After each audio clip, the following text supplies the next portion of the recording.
comes to data protection, when we consider some of the more established technologies, particularly something like backup, which is the one that everyone tends to have if they're protecting their data, pretty much now, when you're talking to people that deal with IT, there's not a lot of misconception there. The technology is established, the way that you use the technology, people understand and they're used to it, so they really understand and get that. Where misconceptions and misunderstandings come is with the newer technologies that are coming in. Now, some of those revolve around backup. So, for instance, something like deduplication. People generally understand what the concept is, but there are a whole lot of terms around deduplication, like inline, out of line, those kind of things, which people don't actually necessarily know what they are and which one they need and would suit them best.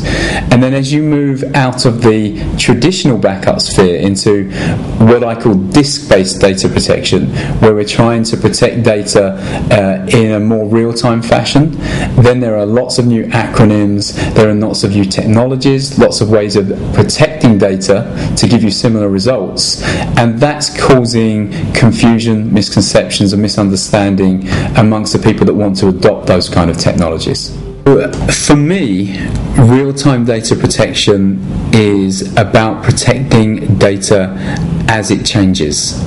So if we step back a bit and look at traditional backup again, where years ago, 10 years ago, we used to do a backup every night at 5 o'clock.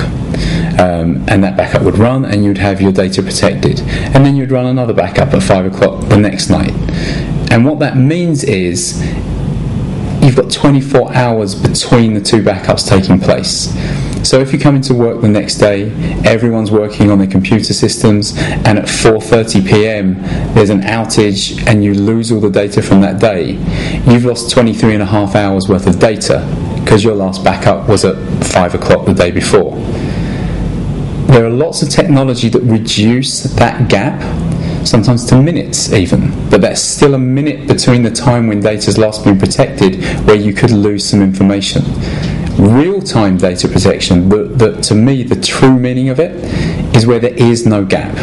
As the data changes, there's a record of that change taking place and you can recover it. So for me, when you're talking about real-time data protection, that's what I'm talking about. Very interesting when you start thinking about what kind of environments, what kind of businesses need this level of protection. Generally, the rule of thumb is the better the granularity in your data protection, so the less the gap between the time that your data was last protected, whether it's immediate, no gap, or just minutes, generally the price goes up. So what we're looking at is the value of the data often.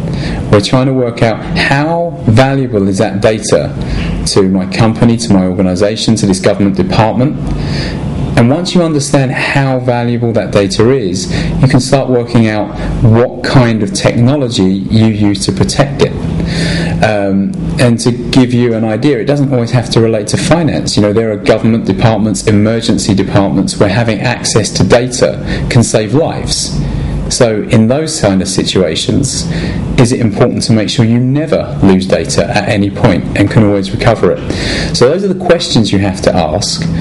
But the other interesting thing is, as the technology has evolved, the ability to get very, very close to true real-time data protection, so effectively making a record of everything that changes as it changes, has come down in price enormously. So what that now means is, if you're a company that has data that is reasonably valuable, maybe not mission critical or life critical, but reasonably valuable, you can now justify a real-time data protection solution based on the cost of today, whereas if you looked at it 3 or 4 years ago, you wouldn't have been able to justify it because it just would have been too expensive. So when we come back to the question of who is it for, potentially it's for everybody, and if you ask me that question again in 2 or 3 years' time, it could very well be that the corner shop down the road may well be looking at those kind of technologies as well.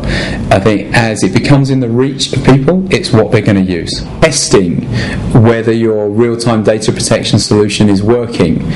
There's a couple of things that I believe you should be looking at. The first thing is you should really know what it is that you've invested in. So you should understand the functionality that you believe you've got. So what level of real-time data protection are you getting? Is it snapshots every 5 minutes?